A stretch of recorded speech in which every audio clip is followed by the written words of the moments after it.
Pernah nggak sih guys, kamu makan di satu warung yang rasanya tuh enak banget sampai bikin kamu ketagihan. Tapi pas kamu intip ke belakang, ternyata ada sesuatu yang ikut disajikan di atas piring. Nah, malam ini kita bakal bahas salah satu kisah yang mengerikan yang dialami oleh seorang cewek bernama Mirna yang nggak sengaja masuk ke dalam jebakan seorang nenek tua penjual nasi. Cerita ini bermula di sebuah desa kecil bernama Desa Karangasem. Nah, di sana ada sebuah warung makan legendaris milik seorang nenek tua bernama Mbok Jasmi. Warungnya itu asli sederhana banget, guys. Temboknya cuma dari anyaman bambu, atapnya pakai seng yang udah karatan. Pokoknya, kalau sekilas kamu melihat, seperti warung yang kayak mau roboh, guys. Nah, tapi anehnya, biar bentukannya riat begitu, warung Mbok Jasmi ini nggak pernah sepi.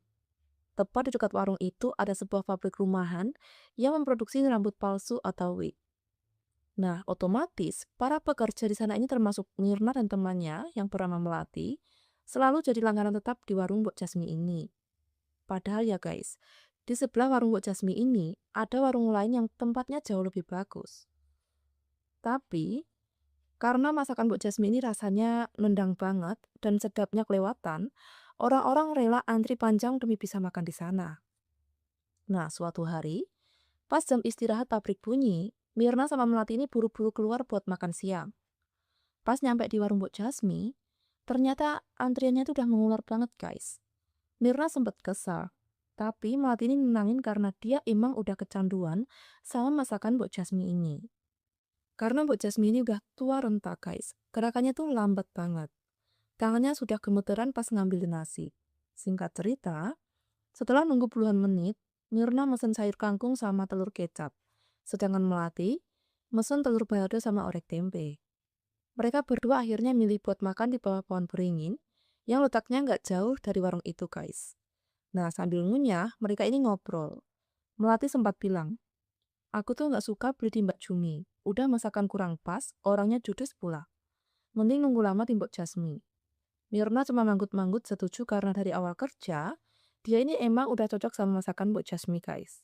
Nah, nggak ada yang aneh siang itu. Semua berjalan normal kayak hari-hari biasanya guys. Sampai akhirnya, jam pulang kantor tiba, yaitu jam 5 sore.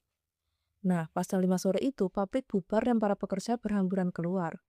Di saat yang sama, Mbok Jasmi ini juga lagi beres-beres mau tutup warung guys. Dengan tubuhnya yang udah renta dan langkah kaki yang tertatih-tatih, Simbo ini berjalan ke ujung jalan buat nunggu angkutan umum. Nah, Mirna yang kebetulan lewat naik motor sendirian, merasa kasihan banget melihat nenek tua ini berdiri di tepi jalan yang udah mulai sepi. Mirna langsung nyamperin dong guys. Mirna bertanya, belum datang angkotnya Mbok. Nah, Mbok Jasmi ini menjawab dengan pelan, belum Cak Ayu. Karena hari udah mau maghrib dan cuaca mulai gelap, Mirna ini langsung nawarin tumpangan guys. Ya udah, yuk bareng aku aja Mbok. Takut keburu maghrib di jalan. Nah, Mbok Jasmi ini sempat menolak tawaran si Mirna karena takut ngerepotin guys. Tapi karena dipaksa sama si Mirna, Mbok Jasmi ini akhirnya mau naik ke motor Mirna. Nah, di tengah jalan, Mirna ini nanya rumah Mbok Jasmi di mana. Ternyata, Mbok Jasmi ini tinggal di desa Karangsuci guys. Jaraknya lumayan jauh. Butuh waktu sekitar 30 menit perjalanan naik motor.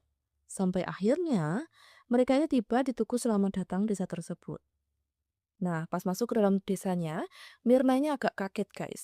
Rumah Mbak Jasmine ini letaknya benar-benar di ujung desa, terisolasi dan jauh banget dari rumah tetangga lainnya. Nah, kanan kirinya itu cuma tanah kosong yang dipenuhi sama pohon-pohon bambu lebat.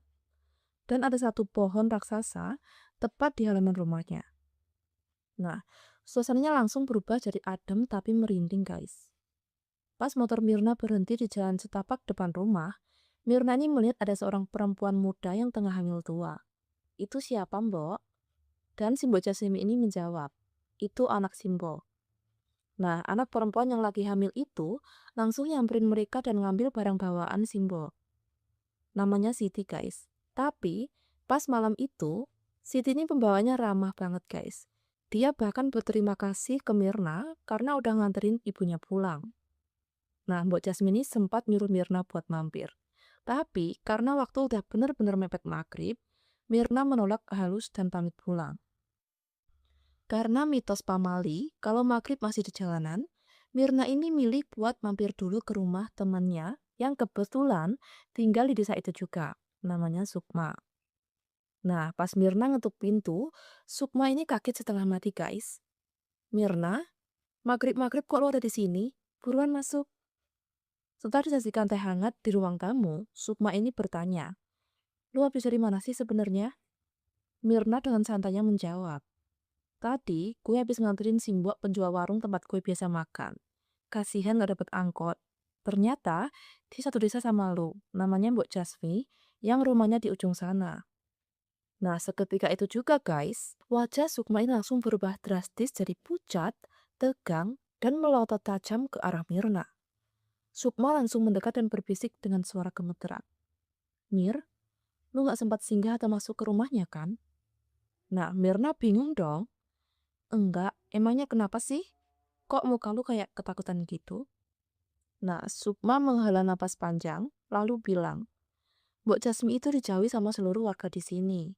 Dia itu santer, diisukan punya pesugihan. Suaminya beberapa tahun lalu udah mati mendadak karena dijadikan tumbal pertama." Nah, mendengar hal itu, Mirna ini langsung membantah. "Ah, jangan fitnah lu. Orang rumahnya aja reot, anyaman bambu, miskin begitu kok dibilang pesugihan? Gak masuk akal deh." Tapi, Sukma tetap memperingatkan Mirna buat nggak usah beli makan lagi di warung itu demi keselamatan dirinya sendiri. Dan malam itu, Mirna pulang dengan pikiran yang campur aduk guys, antara percaya dan nggak percaya sama omongan temannya ini. Nah, keesokan harinya, pas Mirna sampai di tempat kerja, ternyata warung Mbok Jasmine ini tutup guys. Kebetulan di hari itu, ada anak baru yang masuk kerja di pabrik tersebut. Namanya Malda. Nah, meja kerja Malda ini tepat di sebelah Mirna dan Melati. Malda ini anaknya baik, tapi agak pendiam. Nah, pas jam istirahat tiba, karena warung Mbok Jasmine ini tutup, mereka ini akhirnya terpaksa mengantri di warung Mbak Jumi. Setelah dapat makanan, mereka bertiga duduk santai di bawah pohon besar yang biasa. Mirna yang bawa bekal dari rumah cuma duduk sambil ngeliatin sekitar. Tapi tiba-tiba guys, pandangan mata Mirna nggak sengaja tertuju ke area belakang warung Mbok Jasmi yang lagi tertutup rapat. Di sana, di balik anyaman bambu warung yang gelap, Mirna melihat dengan jelas ada sesosok wanita bergaun putih dengan perut yang membesar alias hamil tua, lagi berdiri diam menatap ke arah mereka. Nah, Mirna langsung memicingkan matanya. "Siapa itu?" gumamnya yang ketakutan. Nah, Melati yang melihat tingkah Mirna langsung nepuk pundaknya. "Lu ngeliatin apaan sih, Mir? Serius amat?" Nah, itu. Gue lagi lihat ada cewek hamil di belakang warung Mo Jasmi. Pas Melati sama Malda nengok, sosok itu udah hilang dong, guys. Melati menganggap Mira cuma salah lihat. Tapi anehnya, si Malda anak bayi tadi mendadak berdiri dengan wajah yang tegang banget. Keringat dinginnya mulai bercucuran membasahi dahi. Malda langsung buru-buru duduk tanpa ngomong sepatah kata pun. Sambil makan, Mirna ini cerita ke Melati soal kejadian kemarin pas dia nganterin Mbok Jasmi dan rumor pesugihan dari Sukma. Melati ini ketawa ngakak guys. "Kocak banget sih. Kalau pesugihan mah harusnya kaya raya dong. Rumah gedung, mobil mewah. Ini hidupnya aja susah, buat apa pesugihan?" Nah, tiba-tiba Malda menyela dengan suara dingin. Ada. Ada jenis pesugihan yang pelakunya sengaja tetap terlihat miskin dan menderita. Itu bagian dari ritualnya. Kalau kalian nggak percaya, ya udah. Nah, seketika, suasana di bawah pohon itu langsung jadi canggung banget, guys. Singkat cerita, sorenya Mirna ini main ke rumah Malda karena adik Mirna ngabarin kalau rumah mereka lagi sepi, karena orang tua lagi pergi kondangan. Nah, di rumah Malda itulah sebuah rahasia besar terbongkar.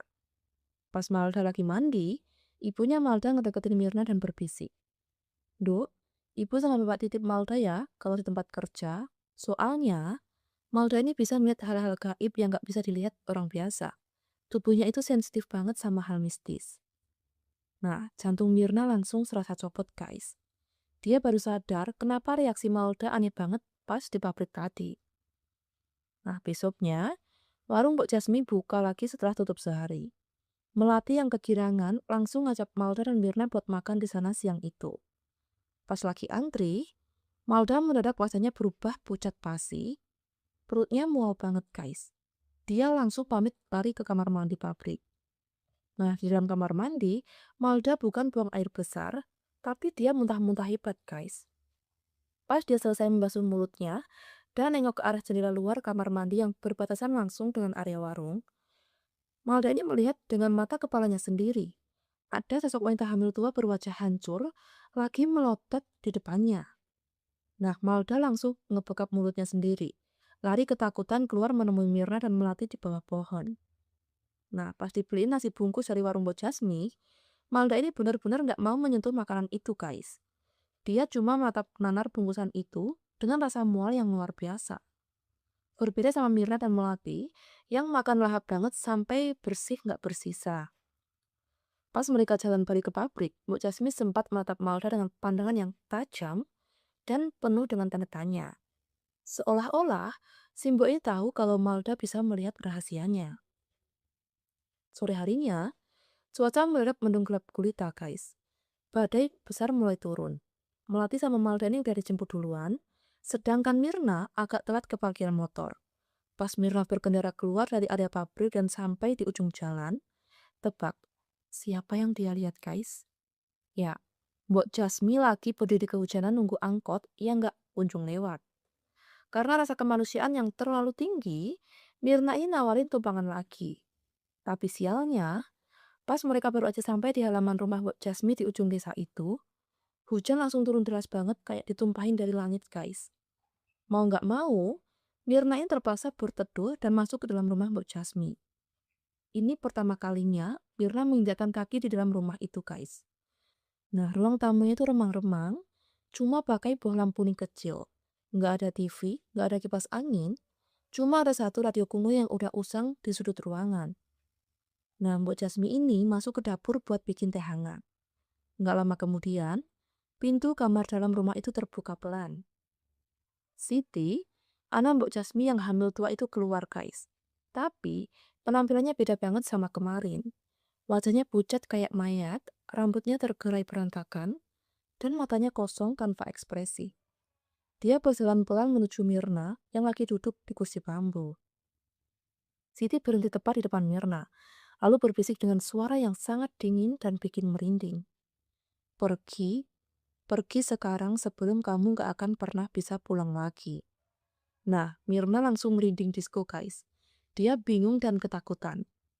Pas Mirna udah siap-siap mau ngambil tas buat nekat terobos hujan, Mbok Jasmine tiba-tiba muncul dari belakang sambil bawa teh hangat. Nah, Mbok Jasmine ini bilang, mau kemana, Nduk? Hujan deras banget. Di luar ada badai. Tunggu reda aja. Siti, kamu lagi sakit kok keluar kamar? Ayo masuk lagi. Nah, Siti gak ngomong apa-apa lagi, guys. Dia berbalik arah masuk ke kamarnya sambil terus mengusap-usap perut buncitnya yang besar. Karena jam udah menunjukkan waktu sholat Isya dan hujan di luar malah makin menggila kayak badai topan, Mirna ini akhirnya benar-benar gak punya pilihan. Dia ngabarin orang rumah lewat SMS kalau dia terpaksa menginap di rumah Mbok Jasmi karena kejebak badai. Nah, Mbok Jasmi akhirnya mengantarkan Mirna ke sebuah kamar kosong yang ada di sebelah kamar Siti. Kamarnya super sederhana, cuma ada ranjang kayu, kasur kapuk tipis, sama lampu bolam kuning yang menggantung bergoyang-goyang. Pas Mirna lagi rebahan di kasur, mencoba menenangkan pikirannya, tiba-tiba ada suara bisikan Kapip yang tepat berhembus di lubang telinganya. Pergi, Nduk, pergi. Nah, Mirna langsung loncat duduk, guys. Dia nengok kanan, kiri, kosong. Nggak ada siapa-siapa di kamar itu. Tapi anehnya, setelah bisikan itu hilang, rasa kantuk yang luar biasa berat langsung menyerang Mirna. Matanya nggak bisa diajak kompromi. Dan dalam hitungan detik, Mirna langsung pingsan tertidur, guys. Di dalam tidurnya, Mirna ini bermimpi. Tapi mimpinya ini terasa nyata banget. Pas dia buka mata, dia udah nggak ada di rumah anyaman bambu milik Mbok Jasmi. Kamar tempat dia tidur berubah menjadi kamar super mewah, ranjangnya indah, kayaknya sutra. Pas Mirna keluar dari kamar tersebut, karena bingung, Ternyata seisi rumah itu berubah jadi istana yang megah luar biasa. Luas banget dan penuh dengan ukiran-ukiran mahal, guys. Di tengah kebingungannya, Mirna ini melihat sosok Siti lagi berjalan ke arah sebuah ruangan di tengah rumah yang pintunya berwarna emas dengan ukiran berbentuk ular raksasa. Nah, Siti ini melirik ke Mirna, seolah-olah ngasih kode buat ngikutin dia. Mirna berjalan perlahan, lalu mengintip dari celah pintu emas yang sedikit terbuka. Di dalam ruangan itu, ada Mbok Jasmi lagi berdiri di depan sebuah altar penuh dengan sesajen, buah-buahan, dan kemenyan yang baru dibakar sampai asapnya memenuhi ruangan, guys. Mulut Mbok Jasmi ini komat-kamit merapalkan mantra gaib yang sangat mengerikan. Nah, sementara Siti cuma berdiri diam dengan pandangan kosong seperti boneka tanpa nyawa. Dan secara tiba-tiba, Mbok Jasmi ini menusuk perut buncit Siti yang lagi hamil tua itu menggunakan sebilah pisau besar. Mirna yang lihat kejadian itu langsung berteriak histeris, guys. Teriakan Mirna ternyata kedengeran sama Mbok Jasmi. Mbok Jasmi ini langsung menoleh ke arah pintu dengan tatapan mata yang merah menyala. Mirna langsung balik badan dan lari sekencang-kencangnya di lorong istana itu. Tapi sialnya, kaki Mirna tersandung dan dia tersungkur ke lantai. Pas dia balik badan sambil ketakutan, Mbok Jasmi ini udah berdiri tepat di atas kepalanya dengan kedua tangannya yang berlumuran darah, guys. Nah, dia bilang dengan suara yang berat, "Mau kemana, Cak Ayu?" Mirna nangis histeris, guys. "Ampun, Mbok, aku nggak tahu apa-apa. Aku mau pulang." "Nggak bisa, Nduk. Kamu udah melihat semuanya. Jadi, kamu harus tetap tinggal di sini selamanya." Mbok Jasmi melangkah maju, dan seketika itu juga, pandangan Mirna ini langsung gelap gulita, guys. Dia pingsan di dalam mimpinya sendiri. Nah, suara ketukan pintu yang keras membuat Mirna langsung terbangun kaget dengan napas yang terengah-engah. Keringat dingin mengucur deras di sekujur tubuhnya. Dia meraba kasur. Oh, ternyata masih di kamar Rayat milik Mbok Jasmi. Alhamdulillah, ternyata cuma mimpi. Pas Mirna ngebuka pintu kamar, ternyata Mbok Jasmi ini udah berdiri tepat di depan pintu kamar dengan wajah yang datar. Nah, Mirna ini bertanya dengan nada gemetar, guys. "Ada apa, Mbok?" Nah, Mbok Jasmi ini menjawab dengan pelan. "Itu, orang tua kamu datang menjemput di depan." Nah, Mirna langsung lega luar biasa, guys. Dia buru-buru keluar. Di sana udah ada ibu dan bapaknya Mirna dengan wajah yang pucat dan gusar. Tapi yang bikin aneh, orang tua Mirna ini nggak datang sendirian. Mereka ditemani sama seorang laki-laki parubaya berpakaian koko yang ternyata adalah seorang pemuka agama bernama Pak Bagio. Nah, ibu Mirna langsung memeluk erat anaknya sambil menangis. "Ya Allah, anakku, kamu nggak apa-apa kan, Dok?" Nah, Mirna ini cuma bisa menjawab, "Aku nggak apa-apa, Bu. Kan cuma numpang tidur karena badai." Tanpa banyak bicara, Pak Bagio langsung mengajak mereka semua buat buru-buru pergi dari rumah itu. Nah, pas mereka mau keluar, Mirna ini sempat nengok ke belakang dan melihat Mbok Jasmi lagi menatap sengit dengan pandangan penuh dendam ke arah Pak Bagio, guys. Nah, karena jam udah menunjukkan hampir tengah malam, Pak Bagio ini menyarankan agar malam itu mereka menginap dulu di rumahnya yang letaknya beberapa blok dari sana, demi keselamatan mereka. Di rumah Pak Bagio inilah rahasia kelam Mbok Jasmi yang sesungguhnya dibongkar setajam-tajamnya, guys. Pak Bagio duduk di depan Mirna dan orang tuanya, lalu mulai bercerita. "Dok, Mirna, kamu harus tahu, Mbok Jasmi itu sebenarnya udah dikucilkan sama warga desa sini sejak bertahun-tahun lalu. Dia itu penganut ilmu hitam pesugihan kuno bernama Nyupang Kerindu." Mirna melotot kaget, guys. "Tapi Pak, rumahnya kan riat banget." Nah, Pak Bagio menggelengkan kepala. "Itu syarat ritualnya, Dok. Pelaku pesugihan Nyupang Kerindu itu diwajibkan untuk tetap terlihat miskin, menderita, dan berjualan di usia senja agar masyarakat nggak menaruh curiga. Tapi asal kamu tahu, tanah kosong berhektar-hektar yang dipenuhin pohon bambu di desa ini, semuanya itu adalah harta milik Mbok Jasmi hasil pesugihan." Nah, Mirna langsung lemes dong, guys. Tapi, penjelasan Pak Bagio selanjutnya bikin jantung Mirna mau copot. Dan tumbal dari pesugihan itu, nggak lain dan nggak bukan adalah keluarganya sendiri. Suaminya udah mati duluan dari tumbal beberapa tahun lalu. Dan anak perempuannya yang bernama Siti, dia sebenarnya udah mati dijadikan tumbal tepat 2 hari yang lalu, pas malam sebelum kamu mengantarkan Mbok Jasmi pulang. Nah, Mirna langsung memotong pembicaraan itu. Nggak mungkin, Pak.